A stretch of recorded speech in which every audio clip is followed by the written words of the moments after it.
Ever wondered what secrets the past holds that you might not be aware of? History is a vast tapestry, woven with threads of extraordinary events, influential figures, and groundbreaking discoveries. It's easy to think of history as a series of wars, treaties, and political machinations, but it's so much more than that. History is also a collection of fascinating, often overlooked facts and events. It's about the stories that don't always make it into our textbooks, those that are hidden in the footnotes, waiting to be discovered. It's about the unexpected connections, the surprising twists, the intriguing mysteries. These are the stories that make history come alive, that make it not just a subject to be studied, but a journey to be embarked upon. These are the stories that remind us that history is not just about the past, but also about the present and the future. So, ready your curiosity, because we're about to embark on an extraordinary journey. Let's dive into the first of these intriguing historical facts. Did you know that Australia once waged a war against emus? Sounds absurd, doesn't it? But it's true. The Great Emu War, as it came to be known, erupted in 1932. You see, emus, large flightless birds native to Australia, were causing havoc among wheat crops. Farmers, struggling to make ends meet during the Great Depression, pleaded for government intervention.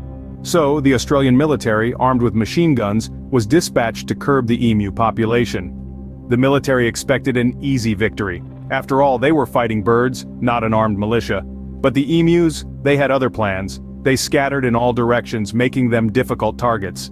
The military's attempts were largely ineffective, and they soon withdrew, leaving the emus victorious. The Great Emu War serves as a powerful reminder that nature can't be easily tamed, even by the most sophisticated human inventions. Yes, history isn't always about humans fighting humans. It's about the battles we fight with the world around us too. Imagine a disease that makes you dance uncontrollably. Sounds like a peculiar premise for a sci-fi movie, doesn't it?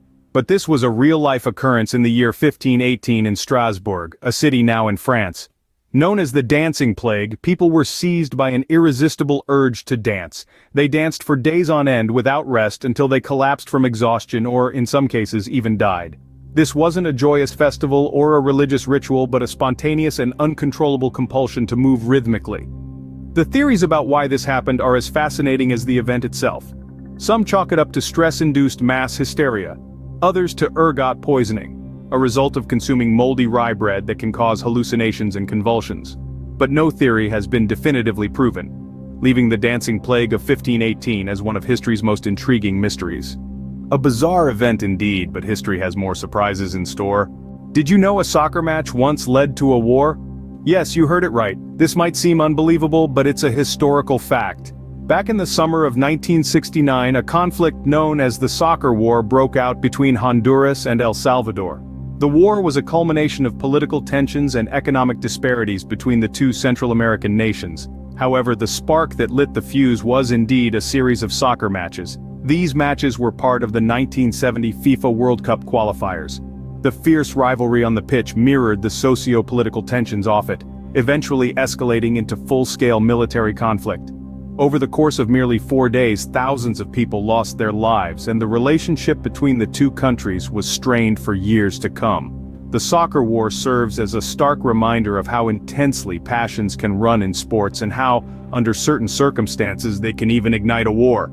So a sporting event can sometimes have far-reaching consequences. Ever heard of a country being controlled by a fruit company? It sounds outlandish, but it's true. The term banana republic doesn't refer to a tropical utopia with banana groves as far as the eye can see. Instead, it's a political science term that originated in the early 20th century. The banana republic phenomenon was born in Central America, where the United Fruit Company, an American corporation, wielded significant influence. This corporation didn't just trade in bananas, it practically ran entire countries. It controlled transportation infrastructure, manipulated economies, and even had a say in governmental affairs. The term banana republic has since come to symbolize any politically unstable country that's economically dependent on a single export commodity, often exploited by a foreign corporation. It's a reminder of a time when fruits weren't just part of the daily diet, but played a crucial role in the geopolitical landscape. These are just a few examples of the intriguing facts that history holds. The past is indeed full of surprises.